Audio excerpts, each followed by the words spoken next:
Olá pessoal, nesse vídeo aqui agora eu vou falar sobre a BeagleBoard XM, tá? Ela é uma placa para desenvolvimento aí de sistemas embarcados, um pouco mais avantajada, tá? Apesar de já ter alguns anos no mercado, ela não deixa de ser prática e também tem usos bem interessantes, até mesmo não vistos em algumas placas presentes, tá? Muito se fala aí da BeagleBone Black, Raspberry Pi, dentre outras aí, mas a gente não deve também esquecer das placas que entraram e fundamentaram o mercado aí de embarcados para Linux, né? E a BeagleBoard é uma delas e a XM mais ainda. Existem outros modelos da BeagleBoard, não confundam com BeagleBone, tá? Da BeagleBoard. Esse modelo é a XM, e se vocês quiserem ver mais detalhes, modelos e informações aí, acessem depois aí beagleboard.org, tá? E essa aqui a minha é a BeagleBoard XM revisão C. Existem aí outras revisões, o pessoal corrige aí alguns bugs, problemas, defeitos, vocês já estão habituados a isso aí só pelo fato de já estarem usando Windows, né? Toda vez aí tá saindo uma atualização, então em hardware a gente chama isso de revisão. Software a gente chama de atualização, né? Em suma, aqui é a placa propriamente, tá? Essa é a BeagleBoard XM. Como vocês podem ver, ela tem um layout também pequeno. Você vê aqui, cabe tranquilamente aqui na palma de uma mão. Ela é uma placa pequena, não é grande. O processador dela é um ARM DM3730, tá? Configurado para operar a 1 GHz, esse chip que está sendo apontado aqui pelo meu polegar, configurado para operar a 1 GHz, e o interessante desse SoC, desse SoC, é que ele possui agrupado o processador ARM de 1 GHz, um DSP C64X, operando aí a mais ou menos 800 MHz, e também, nesse mesmo chip, uma memória de 512 MB de RAM de baixo consumo, baixa energia, low power, tá? Ou seja, em um único chip nós temos processador, DSP e memória RAM, tá? Muito interessante esse encapsulamento. Agora um detalhe interessante que ela possui, mas que agora que a gente voltou a ver em algumas placas aí de Linux embarcado, é a presença de 4 portas USBs. Quem lembra aí, a primeira versão da Raspberry Pi vinha só com 2, agora a Raspberry Pi B+, vem com 4. Essa aqui, apesar de ser um pouco antiga, já vinha por padrão com 4 portas USB, tá? Vem com um conector de rede Ethernet 10%, tá? Não é Gigabit Ethernet, isso aqui é 10%. Vem com conector RS232. Você pode usar isso aqui num computador, num notebook que não possui essa porta de conexão RS232, que é a serial? Pode. No caso, vai precisar usar um cabo aí, USB serial, USB RS232. Tem aqui o conector 5 volts, tá? Eles recomendam também usar uma fonte de 5 volts, 2 amperes, 1 ampere aí mais ou menos. Acho que 2 amperes está suficiente. Eles fazem questão de ressaltar que é 5 volts. Tem que tomar muito cuidado para não queimar a placa, tá? Depois temos aqui outra porta USB On The Go, tá? OTG. O que significa esse OTG, On The Go? Significa que essa porta USB ela pode operar como dispositivo e como hospedeiro. Como que funciona? Quando ela opera como dispositivo, essa placa é energizada por uma fonte externa ou um dispositivo externo e é escrava também da comunicação.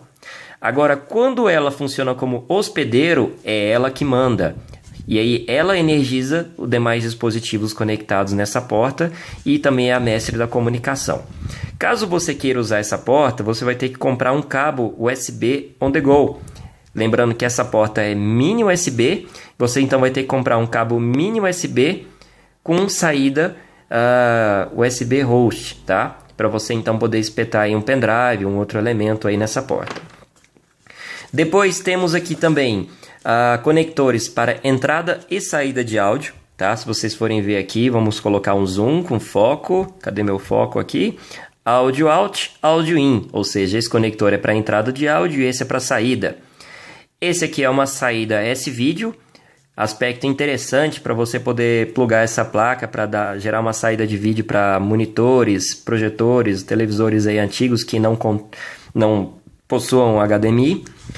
E aqui temos uma saída que, apesar de ter o formato de HDMI, não é HDMI, é DVI, tá? DVI, melhorando aqui o foco, melhorou. Ou seja, vai sair vídeo em alta resolução? Vai, mas sem áudio. DVI não transporta áudio no barramento, então você teria que usar o que? Um conector de vídeo aqui, HDMI, pode ser, o cabo vai plugar aqui adequadamente, mas também teria que plugar um cabo para o áudio. Interessante também, essa placa ela possui sinais de expansão que você pode utilizar aí para controlar LED, motores, ventoinhas, displays, etc. O acesso a esses sinais de expansão está na parte inferior da placa. Vocês podem ver aqui os furinhos, onde você pode então depois pregar ou espetar aqui alguns fios, tá? Tem aqui outros cabeçalhos que você pode utilizar para plugar displays LCD. Eles são cabeçalhos para expansão de LCD, tá? LCD Expansion. E os outros aqui são expansão de propósito geral. Ou seja, em programas de computador, você pode controlar os sinais desses pinos. Alto, baixo, PWM para controlar aí alguma ventoinha, um servo, alguma coisa assim do tipo. Lembrando também que para alguns tipos de controles você precisaria de todo um arranjo aí de circuito por trás, tá? Não é simplesmente aí plugar e usar. Curioso também esses LEDs aqui mais à mostra da conexão de rede, tá? Mostra aqui a atividade, como a gente já tá bem familiarizado aí. Essa placa ela não tem memória, tá? Nativa, ou seja, ela não tem flash. O boot dela é totalmente pelo cartão, tá? Nesse quesito ela é bem parecida com a nossa querida Raspberry Pi. Ou seja, você grava o sistema no cartão de memória, um Linux, Windows, Android. Tem uma ampla variedade de sistemas feitos, projetados para BeagleBoard XM. Grava no cartão, espeta, liga e sai usando, tá? Bem tranquilo assim. Tem outros conectores aqui de expansão, alguns para display, outros para debug e demais muitos componentes. Essa é uma placa bem complexa, ela tem muitos componentes integrados aqui, controlador de rede, controlador disso e disso daquilo. E para os robistas de plantão que gostam de mexer com depuração, ela tem aqui o conector JTAG, onde você pode depois plugar aqui um equipamento específico e acompanhar a execução da placa e seus periféricos em tempo real. Depois eu vou fazer mais vídeos demonstrando aqui o funcionamento dela, ela em operação, rodando Linux operando também o processador DSP integrado nela. Eu admito que um dos motivos de eu ter pegado essa placa foi por conta desse processador DSP.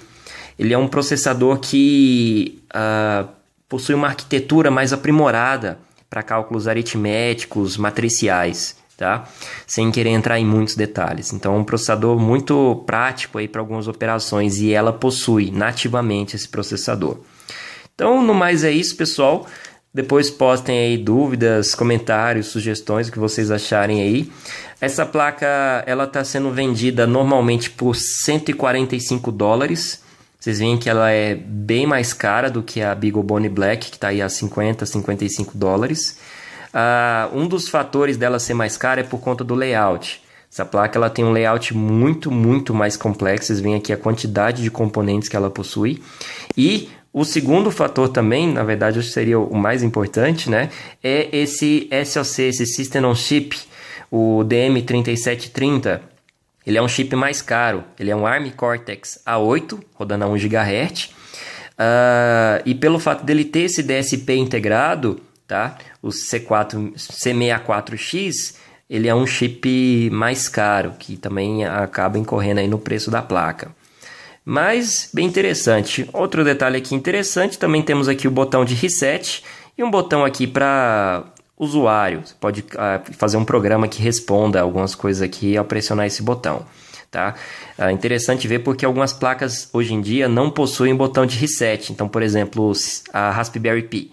Se ela travar, você teria que tirar o plug de energia, tirar e plugar de novo para dar um reset. Já essa aqui, se travou, você vem aqui, reseta, beleza, tá? No mais é isso. Essa placa é bem interessante, depois vou fazer mais vídeos aí dela, postem seus comentários que vocês gostariam de ver operando nessa placa, tá? E enfim é isso, pessoal, muito obrigado pela atenção, até mais!